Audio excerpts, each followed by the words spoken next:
తిరువూరు నియోజకవర్గం గురించి, కొలిగిపూడి శ్రీనివాసరావు గురించి మీడియాలో మాట్లాడే వాళ్ళందరికీ నేను ఓపెన్ ఛాలెంజ్. మీరు చెప్పిన టైము, మీరు చెప్పిన డేటు, తిరువూరులో ఎక్కడైనా సరే ఒక పబ్లిక్ డిబేట్ పెట్టండి, నేను వస్తా. తిరువూరులో ఎక్కడైనా సరే, నేను కాదు, నా తరఫున సాధారణ కార్యకర్తలు వస్తారు.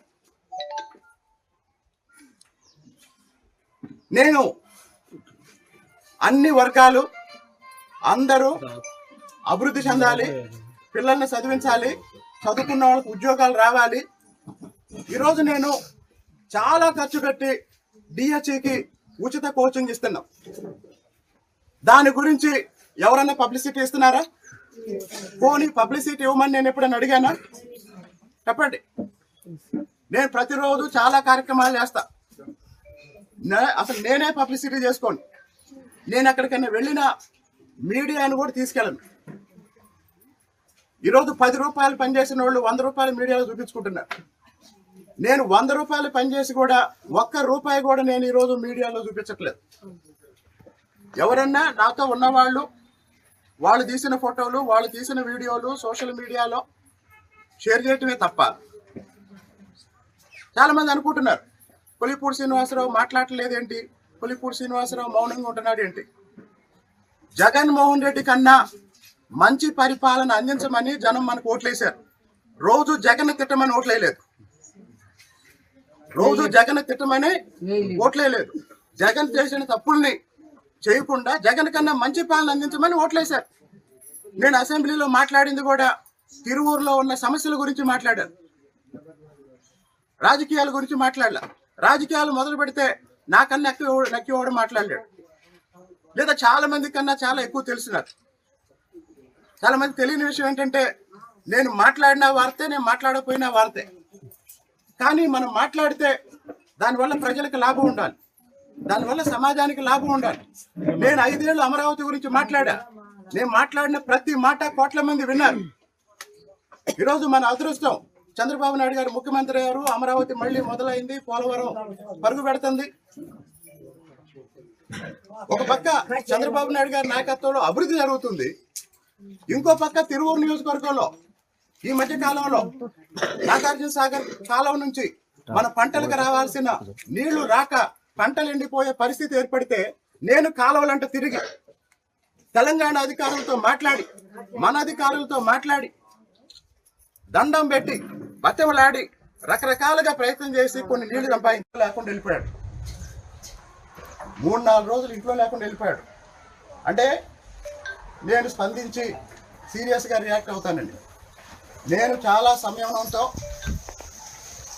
జిల్లా అధ్యక్షుడికి చెప్పి, రాష్ట్ర అధ్యక్షుడికి చెప్పి, ఎంపీ గారికి చెప్పి, పార్టీ ద్వారా క్రమశిక్షణ పార్టీ ప్రోగ్రామ్స్ కమిటీ సభ్యులకి చెప్పి, పైగా ఈ ఆడియో బయట పెట్టిన వాడిని ₹1 కోటి ఖర్చు పెట్టైనా సరే ఏం చేయాలో అది చేస్తానన్నాడంట. ఈ ఆడియో బయట పెట్టింది రమేష్ రెడ్డి దగ్గర ఉండే 2 వ్యక్తులు. మరి వాళ్ళు ఎందుకు బయట పెట్టారు అని తెలుసుకుంటే ఇంతకన్నా దారుణమైన విషయాలు తెలిసినాయి. అవి నేను ఇక్కడ బయటికి చెప్పకూడని పరిస్థితి. పార్టీ నాయకులకి వ్యక్తిగతంగా నేను చెప్తాను. ఇప్పుడు నేను యాక్చువల్గా చాలా కంట్రోల్ చేసుకొని మాట్లాడుతున్నాను, చాలా బాధతో మాట్లాడుతున్నాను. ఒకటి మాత్రం చెప్తాను, ఇంకో విషయం, ఇక్కడ ఉన్న వాళ్ళందరినీ ఒక ప్రశ్న అడుగుతున్నాను చెప్పండి, మీడియా వాళ్ళని కూడా. ఇంత దారుణమైన ఆడియో బయటకు వచ్చిన 10 రోజుల తర్వాత కూడా రమేష్ రెడ్డి మీద పార్టీ పెద్దలు ఎలాంటి చర్యలు తీసుకోలేదు, ఎలా స్పందించలేదు. ఇందులో కనీసం 1% నాలాంటి వాడు ఎవడన్నా మాట్లాడితే ఏం చేసేవాళ్ళు చెప్పండి? ఏం చేసేవాళ్ళు చెప్పండి? నేను ఏం చేయకపోయినా ఇక్కడ తిరువూరులో ఏదో నేరాలు ఘోరాలు జరుగుతున్నాయని చాలా మంది మీడియాలో చెప్తున్నారు కదా. నా గురించి బయట ఉండి యూట్యూబ్లోనో మీడియాలోనో చర్చలు పెట్టే వాళ్ళకి నేను ఇంతకుముందు చెప్పాను, ఇప్పుడు చెప్తున్నాను. తిరువూరు వచ్చి జనాన్ని అడగండి, కొలిగిపూడి శ్రీనివాసరావు ఏంటి, కొలిగిపూడి శ్రీనివాసరావు ఏం చేస్తున్నాడు, తిరువూరు వచ్చి జనాన్ని అడగండి. తిరువూరుతో సంబంధం లేకుండా ఎక్కడో హైదరాబాద్లో కూర్చొని లేకపోతే విజయవాడలో కూర్చొని యూట్యూబుల్లో వీడియోలు పెట్టుకున్న వాళ్ళకి ఒకటే చెప్తున్నా, నాకు స్పందించడానికి 1 నిమిషం చాలు. నేను ఈరోజు శాసనసభ సభ్యుడిగా ఉన్నందువల్ల చాలా బ్యాలెన్స్డ్గా, చాలా బాధ్యతాయుతంగా నేను ఏం మాట్లాడినా అది పార్టీకి ఇబ్బంది కలగకుండా ఉండాలన్న ఉద్దేశంతో నేను 12-13 రోజుల నుంచి చాలా చాలా చాలా చాలా కంట్రోల్ చేసుకొని ఉంటున్నా. ఇప్పుడు అడుగుతున్న పార్టీ పెద్దలను కూడా, ఒక గిరిజన మహిళ లోన్ అడిగినందుకు నువ్వు కానీ మీ అక్క కానీ వచ్చి నా దగ్గర పనుకుంటే లోన్ ఇస్తానన్న నాయకుడిని ఈ రోజు వరకు స్పందించలేదంటే, ఇదే మరి ఇతర కులాల నాయకుల నుంచి కూడా, ఇతర కులాల వాళ్ళు తప్పు చేసినా కూడా ఇలానే స్పందిస్తారా? కులానికి ఒక న్యాయమా, నాయకుడికి ఒక న్యాయమా? తర్వాత నేను 2-3 రోజుల క్రితం మీడియాలో వార్త చూశా, తిరువూరులో 3 ట్రిప్పర్లు మట్టి తోలుతున్న ట్రిప్పర్ని పట్టుకున్నారు అని.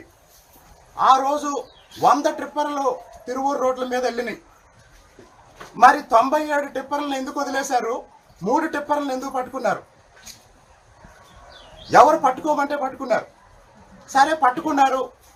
నేను ఇంకోటి కూడా చెప్తున్నా, మరి ఆ టిప్పర్లతో మట్టి తోలిస్తున్న నాయకుల పేర్లు ఎందుకు రాయలేదు? చెప్పండి, నాయకుల పేర్లు ఎందుకు రాయలేదు? 1 నిమిషం.